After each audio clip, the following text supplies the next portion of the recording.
दोस्तों, आज मेरे हाथ में है मेरी अत्यंत ही प्रिय सखी पल्लवी मुखर्जी की यह पुस्तक, जिसका शीर्षक है विलुप्त हो जाती हैं स्त्रियां।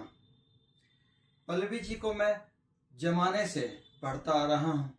उनकी रचनाओं की खूबसूरती देखते ही बन पड़ती है। प्रेम का उनका आलोड़न और उनकी तरह तरह की कविताओं की खुशबू हम सबको लगातार सराबोर करती रहती हैं। और आज मैं उन्हीं कुछ कविताओं में से, इस पुस्तक की कुछ कविताओं में से दो तीन कविताएं आपके समक्ष रखना चाहता हूं।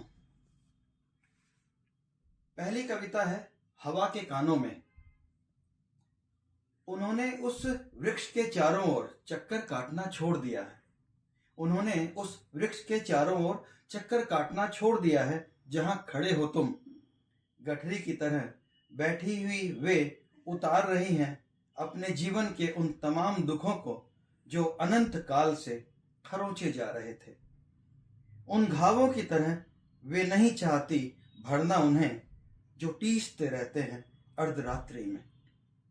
जब आंगन का पारिजात भीगता रहता है ओस में, वे इन झुर्रियों के भीतर धंसी हुई पीड़ाओं को धकेल देना चाहती है किसी ब्लैक होल के अंदर, और खुद को झटक कर आ जाना चाहती है बाहर नीले आकाश के नीचे बुलबुलों के साथ। छेड़ देना चाहती है मालकोस तमाम मायूसियों और उदासियों को खूंटी पर टांग ये निकल पड़ी हैं आकाश के कैनवास पर काढ़ने के लिए तमाम रंग बिरंगे फूल। हवा के कान में झूल रहे हैं खुशबुओं के झुमके। तो ऐसी कविताएं भला क्यों न किसी को बार बार आलोड़ित करें। मैं उन्हें बड़े जतन से बार बार पढ़ता रहता हूं और उन तमाम कविताओं की खुशबू को अपने भीतर आत्मसात करता रहता हूं। एक दूसरी कविता है झोपड़ी से सांसद तक। वे दोनों प्रेम कर रहे थे जबकि उनकी छानी टपक रही थी। चूल्हे पर आंच कम थी और राख ज्यादा, फिर भी वे प्रेम कर रहे थे। तार तार फटी गुदड़ी में सिमट कर भी वे दोनों प्रेम कर रहे थे। और इधर सांसद में हंगामा हो रहा था कि दिया जाना चाहिए मुफ्त में इन्हें चावल, कंबल और माटी का तेल, ताकि वे न मरे भूख से, ठंड से। पर कौन बताए मुफ्त के अनाज कंबल से छानी नहीं बनती। टूटी हुई छानी से जब घर के भीतर जेठ पसर जाता है तब पपड़ाते होठों पर नहीं थिरकती आषाढ़ की बूंद। उसने तय कर लिया है इस आषाढ़ के पहले ही वह छानी की मरम्मत कर लेगा, क्योंकि वह जानता है तमाम गहरे दुखों की रातों के बाद ही सुख की धूप खिलती है। ये कविता एक सामाजिक सरोकार हम सबके समक्ष रखती है और किसी के दुख की, कातरता की पीड़ा हम सब भी उसी कवित्री की तरह देख पाते हैं। यदि हमारे अंदर संवेदनशीलता हो तो ये कविता हमारे भीतर भी उसी मर्म स्पर्शी आयाम को रचती है जैसा कि इसे रचते हुए इस कवित्री ने सोचा होगा। और अब मैं अगली कविता, जिसका शीर्षक है हाथ स्त्री का, यह आपके सामने प्रस्तुत कर रहा हूं। देखो यह हाथ, यह है एक स्त्री का हाथ जिसने शीशों को दी अनंत थपकियां। गहरी नींद में भी शीशु जानता है इन अंगुलियों का मृदुल स्पर्श। हाथ जिसने बेली हैं रोटियां गोल गोल और जली अंगुलियां कई बार तपते अंगारों में। जली अंगुलियां देख क्या नम हुई कभी तुम्हारी आंखों की कोर। हाथ जिसने तोड़े पत्थर सड़क पर और चोटिल हुआ कई बार, और मरहम पट्टी के नाम पर काम आया बस पुराना एक अखबार।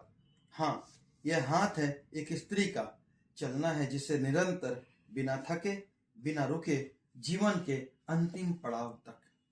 तो स्त्री की यह जो संवेदना है, जो उसके इस जीवन के सफर से लगातार टीसती हुई दिखाई देती है, कवित्री की इन रचनाओं में बराबर सामने आती है। और अंतिम कविता जो इस संकलन से मैं आपको प्रस्तुत करना चाहता हूं, उस कविता का शीर्षक है तपी हुई स्त्री। कुछ स्त्रियों के हिस्से में सिर्फ आग होती है, उनके हिस्से की नदी पता नहीं कौन छीन ले गया। सुबह से रात तक आग उनके रोम छिद्रों में घुस घुस कर अपनी जगह बना चुके होते हैं। इतनी तपी हुई स्त्री देह पर जब गिरती है पानी की बूंदें तो भाप बनकर उड़ जाता है जैसे गर्म तवे पर पानी की छींटें। गहरी रात में इन स्त्रियों की देह से उठती है भाप, बादल बनकर धरती की नमी और हरियाली बची हुई है इन्हीं स्त्रियों की वजह से। तो ऐसी हैं पल्लवी मुखर्जी जी, जिनको देखकर, पढ़कर, सुनकर, उन्हें गुनकर हम बार बार उन आसमान को स्पर्श करते हैं जिनको एक इंसान आमतौर पर कभी स्पर्श नहीं कर पाता, ऐसी बातें कभी सोच नहीं पाता। सामान्य से शब्दों में रची जाती ये कविताएं ना कोई नया बिंब रचती हैं, ना इनमें व्याकरण का वो तत्व है जिसके लिए विद्वान जन जिद करेंगे, लेकिन इनकी कविताओं में वो कसक है, वो गहराई है, वो संवेदना है जो हम सब के भीतर है और जो हम सबको एक नए संसार में ले जाती है, एक नए संसार से परिचित कराती है। बहुत बहुत आभार दोस्तों आपका मेरी इन कविताओं को पढ़ने के लिए। बहुत बहुत आभार पल्लवी जी मेरी सखी बनने के लिए।